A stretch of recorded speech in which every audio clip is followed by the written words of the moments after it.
이야기가 있는 라디오. 안녕하세요, 아레테입니다. 이야기가 있는 라디오에 와주신 모든 분들께 감사드립니다. 오늘 제가 준비한 이야기 주제는 인생 영화입니다. 지금 시작하겠습니다. 입시도 지나고 말복도 지나고 나니 아침 저녁으로는 조금은 선선해진 느낌도 듭니다. 더위에 조금은 지쳐있어서이기도 하지만 이 여름을 빨리 보내고 싶은 것은 가을이라는 낭만적인 계절이 있기 때문이기도 합니다. 가을은 남자의 계절이라고들 하지만 사실은 여심을 더 흔드는 것 같아요. 가을이 되면 왠지 옷깃을 세워야 할 것 같고 서벅거리는 거리에서 서성해야 할 것 같기도 합니다. 따뜻한 커피를 마시며 책 한 권으로 하루를 편안하게 보내고 싶은 마음이 드는 계절, 가을을 빨리 만나고 싶네요. 너무 마음이 급했나요? 가을을 기다리는 마음을 들고 제가 준비한 오늘 이야기 주제, 인생 영화입니다. 기억에 남는 영화가 많으실 것 같습니다. 저도 영화를 너무 좋아해서 예전에 저녁만 되면 하루에 3번씩 보며 영화에 올인한 적도 있었는데, 그렇게 영화를 보고 나면 내용이 뒤죽박죽돼서 헷갈리기도 해서 영화에 대한 기억이 왜곡되기도 했습니다. 좋은 영화는 보고 또 보고를 반복하다 보면 대사까지 외우고 처음 볼 때 느꼈던 그 감정이 장면마다 살아나서 그 장면이 나오기도 전에 미리 웃기도 하고 슬퍼하기도 했는데 다들 그러시죠? 청취자님들은 어떤 영화가 가장 기억에 남으시나요? 저는 많은 영화가 기억에 남지만 제 심장을 가장 크게 흔들었던 로마의 휴일을 손꼽고 싶습니다. 어릴 때 TV에서 이 영화를 보고 말로 표현할 수 없는 큰 감정에 휩싸여 오랫동안 영화에서 빠져나오지 못했습니다. 지금도 로마의 휴일을 생각하면 심장이 꼼짝거립니다. 이 영화는 1955년에 개봉된 영화인데 그레고리 팩과 오드리 헵번 주연의 영화입니다. 너무 유명해서 다들 잘 아실 것 같습니다. 스토리는 앞으로 전개될 내용이 예상 가능한 정도입니다. 잠깐의 일탈을 하는 공주와 돈이 절실히 필요한 특종을 노리는 기자와의 만남에서 기자는 공주의 신분을 알아채고 특종이 될 만한 사진을 남기지만 공주를 사랑하게 된 기자는 특종을 포기하고 그녀를 지켜줍니다. 제가 좋아하는 잘생김의 타입은 아니지만 그레고리 팩은 누구나 인정하는 잘생긴 배우죠. 정말 멋진 배우입니다. 그런데 저는 남주보다는 여주에 더 마음이 빠졌었습니다. 오드리 헵번을 보는 순간 숨이 턱 하고 막힐 만큼 너무 예뻐서 오드리 헵번처럼 딱 한 번만이라도 살아봤으면 좋겠다고 생각했었습니다. 이루어질 수 없는 두 사람의 마지막 애틋한 장면은 어린 제 마음에 너무 큰 슬픔으로 와 닿아서 오열하며 봤었습니다. 어릴 때는 제 친구들이 저에게 공주병이라고 가끔 놀리기도 했었는데 이 불치병이 생긴 게 로마의 휴일 때문인 것 같습니다. 로마의 휴일에서 앤 공주는 자신의 신분에 그리고 그 자리가 주는 무게감을 버리지 않습니다. 간절히 원하는 사람을 선택할 수도 있었겠지만 앤 공주는 자기 자리로 돌아가 공주로서 해야 할 책임을 다합니다. 그 모습이 어린 저에게 큰 교훈이 되어 내가 있어야 할 자리를 지키고 내게 맡겨진 것에 책임을 해야 한다는 생각을 늘 마음에 담고 살고 있습니다. 앤 공주 역을 했던 오드리 헵번의 삶은 아름다운 외모보다 더 빛나는 흔적을 남겼습니다. 나이가 들어도 더 아름다울 수 있는 본이 되는 그녀의 삶은 저의 롤 모델입니다. 지금보다 더 나이가 들어도 그런 아름다움을 정말 간직하며 살고 싶습니다. 이 영화 이후 저는 공주병이라는 불치병을 안고 살게 되었지만 이 영화에서 앤 공주가 남긴 또 오드리 헵번이 삶으로 보여준 감동은 지금도 저를 돌아보며 살게 하는 힘이 됩니다. 비 오는 날, 또 세상의 모든 색이 무채색으로 잠시 변해버리기를 바라는 쉼을 얻고 싶을 때가 있습니다. 그런 날이면 늘 생각나는 영화입니다. 이 영화보다 더 아름다운 흑백 영화는 아마 없을 듯 합니다. 많은 것들이 우리 삶을 변화시키지만 영화도 특히나 더 그런 것 같습니다. 영화 한 편으로 새로운 꿈을 꾸게 되고 그 꿈에 도전하는 아름다운 청년의 이야기를 들려드리려고 합니다. 제가 인터넷 장애인 신문 에이블뉴스에 3년 동안 칼럼니스트로 활동하던 때 만났던 친구입니다. 나이는 저보다 훨씬 어리지만 누나 동생하며 친구처럼 지내고 있습니다. 나이는 사실 아들이라고 해도 될 만큼 저보다 한참 어린데 늘 보면 오빠처럼 저를 잘 챙겨주는 너무 든든하고 고마운 친구입니다. 짜잔! 너무 잘생겼죠? 멋진 이 친구의 이름은 박관찬입니다. 어릴 때 원인은 알 수 없는 병으로 저시력과 고도난청의 시청각 장애를 가지게 되었습니다. 대구대학에서 법학 석사를 마치고 지금은 장애학과 박사 과정을 공부하고 있습니다. 장애인권 언론 함께 걸음 기자로 일하고 있고 장애인 인식 개선 교육 강사와 첼리스트로 활동하고 있습니다. 관찬 씨를 만나기 전에는 시청각 장애에 대해서는 헬렌 켈러 말고는 자세하게 아는 게 없었는데 관찬 씨를 통해 어떻게 소통해야 하는지, 어떤 불편함이 있는지 관심을 가지게 되었고 자세하게 알게 되었습니다. 온라인에서만 이야기를 나누다 우리 실물도 보자 하며 만났는데 첫 느낌은 연예인을 보는 것 같았습니다. 너무 잘생기고 키도 크고 만나서 서로 예쁘다, 잘생겼다 덕담을 주고받으며 립 서비스를 했습니다. 우리 만나면 다들 그러잖아요. 그런데 이 친구는 실물이 정말 더 잘생겨서 와 하며 첫인사를 했었던 기억이 납니다. 이번 주 주제를 인생 영화로 정하고 관찬 씨가 제일 먼저 생각났습니다. 제가 앞에서 소개할 때 첼리스트로 활동하고 있다고 했는데 시청각 중복 장애를 가진 사람이 어떻게 첼로를 하실 분이 계실 것 같습니다. 저도 예전에 에이블뉴스에 관찬 씨에 대한 글을 쓰려고 인터뷰를 하면서 자세한 이야기를 듣고 알게 되었는데 정말 놀랍더라고요. 그래서 오늘 함께 우리 관찬 씨에 대해서 이야기를 나누려고 합니다. 관찬 씨도 영화를 굉장히 많이 좋아하세요. 블로그에 영화 리뷰도 종종 올려주시는데 덕분에 좋은 영화를 많이 만나기도 했습니다. 저시력 고도난청이다 보니 영화를 볼 수는 있지만 들을 수는 없습니다. 그래서 내용은 자막으로 이해하신답니다. 제가 애정하는 친구 관찬 씨가 어느 날 한가로운 휴일이었다고 합니다. 굿바이라는 영화를 보다가 마치 일시 정지된 것처럼 화면을 멈추고 한참을 멍하니 있었다고 합니다. 영화 굿바이 보신 분 계신가요? 저는 관찬 씨 덕분에 알게 되었는데 너무 좋은 영화입니다.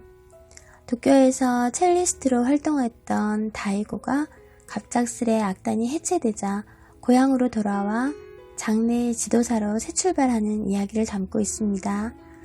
이제 그는 첼로만 연주해온 손으로 고인의 몸을 구석구석 깨끗이 닦고 단장해주며 생전의 모습처럼 따뜻한 온기를 불어 넣어주는 일을 하게 됩니다.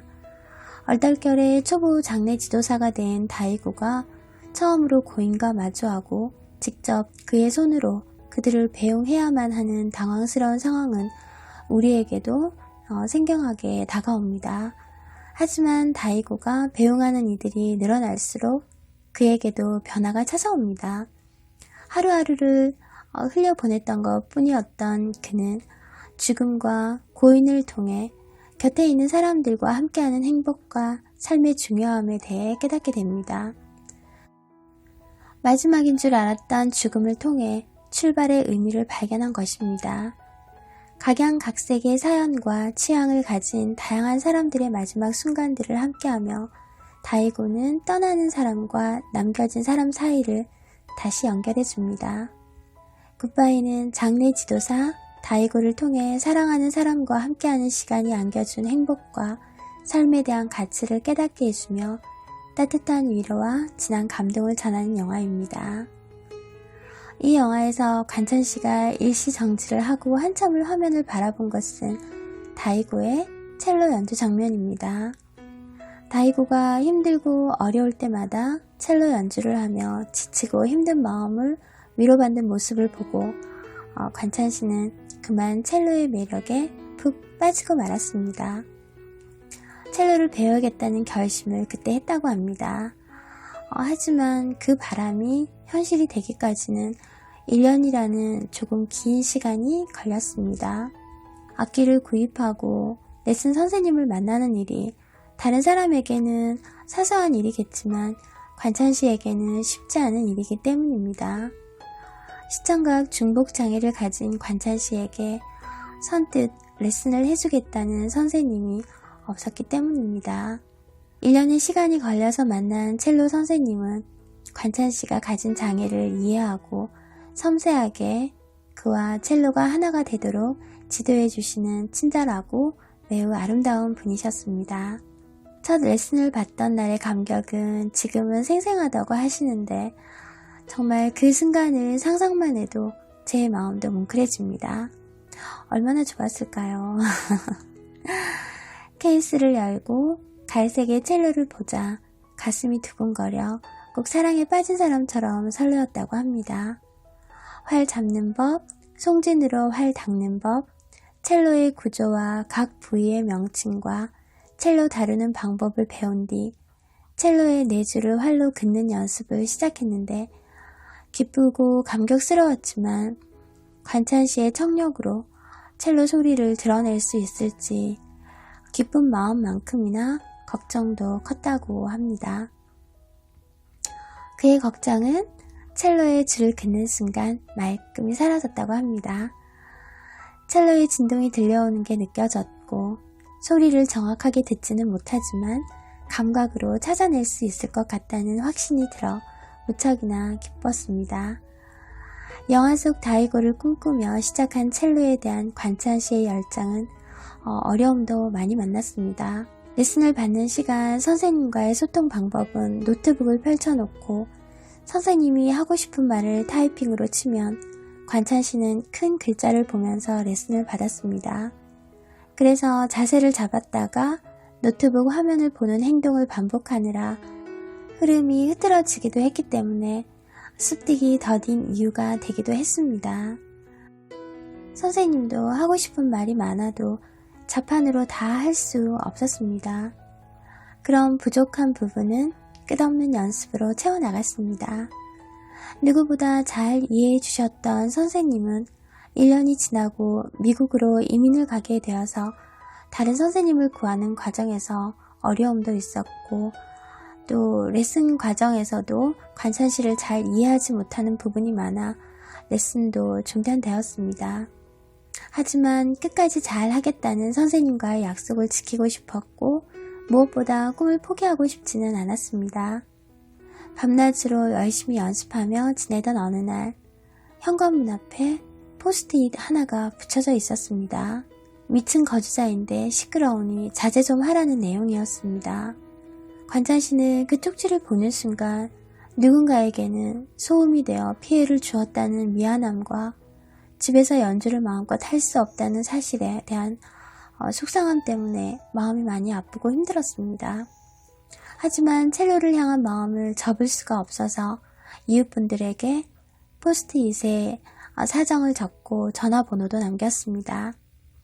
하루 딱 1시간만 연습하겠다며 집집마다 남긴 쪽지를 보고 관찬 씨의 문자에 많은 분들이 격려해 주시고 괜찮으니 얼마든지 연습하라며 문자가 오기 시작했습니다. 관찬 씨는 이때 마음이 어땠을까요? 많이 힘들기도 하고 또 그런 이웃분들의 배려에 너무너무 또 감동받았을 것 같습니다. 그렇게 봄이 오기까지 하루 딱 1시간을 마음껏 연주할 수 있었습니다. 꿈이 있어도 이루지 못하며 살아가는 사람도 많습니다. 삶에 묻혀 사는 사람도 많이 있습니다. 하고 싶은 것을 충분히 할 수 있음에도 시간과 환경을 핑계로 미루며 살아가는 사람도 굉장히 많습니다. 관찬 씨는 시청각 장애를 가지고 있지만 함께 걸음 기자로, 장애인 인식 개선 강사로, 또 첼리스트로 불가능을 가능하게 만들며 꿈을 이루었습니다. 첼리스트가 되는 데는 선생님의 세심한 지도와 이웃들의 따뜻한 배려가 더해지고 또 무엇보다 본인의 노력이 있었습니다. 어느 날 갑자기 첼리스트가 되고 싶다는 꿈을 심어준 영화 굿바이에 대한 관찬 씨의 리뷰글이 블로그에도 있습니다. 그 글을 잠깐 소개해 드리겠습니다. 영화 속 다이고의 심리가 정말 공감이 된다. 납관이라는 일에 적응해 가며 열심히 일하고 있으면서도 안에 주위 사람들이 이해해주지 못하는 부분이 있어서 외로운 면도 있을 테니 첼로가 그런 부분에서 다이고에게 위로가 되었던 것 같다. 첼로는 영혼과 마음으로 연주하기 때문이다. 영화 주제가와 영화가 알리고자 하는 메시지는 충분히 이해하지만 난 이 영화를 보면서 다이고가 첼로를 연주하는 부분을 가장 크게 주목했다. 다이고와 같은 상황은 아니지만 나도 살아가면서 어렵고 힘든 점이 많기 때문이다. 그럴 때마다 다이고처럼 첼로를 키며 마음과 영혼을 안정시키고 달래고 싶었다. 그래서 지금까지 첼로를 배워왔고 나의 하루 일과 중 가장 행복한 시간은 첼로를 키는 순간이다. 이 영화는 나에게 정말 큰 의미를 준다. 관찬 씨는 이 영화를 20번도 넘게 봤다고 하니 이 영화 때문에 첼리스트를 꿈꾸게 되었고 지금 첼리스트로 활동하고 있는 인생 영화인 것 같습니다. 관찬 씨에 대한 이야기를 하다 보니 한 편의 영화가 주는 힘이 정말 대단하다는 생각이 더 크게 듭니다. 생각지 못했던 꿈을 마음에 담고 그 꿈을 이루기 위해 포기하지 않고 걸어온 그의 모든 걸음에 박수를 보내며 앞으로 새로운 꿈을 이루어갈 모든 길 또한 응원합니다. 제가 만난 아름다운 청년 박관찬, 그의 이야기를 소개할 수 있도록 허락해준 멋진 친구 관찬 씨께 감사드립니다. 그의 인생 영화 굿바이 아직 보지 못하신 분은 한번 보시면 어떨까요? 다음은 청취자 사연입니다.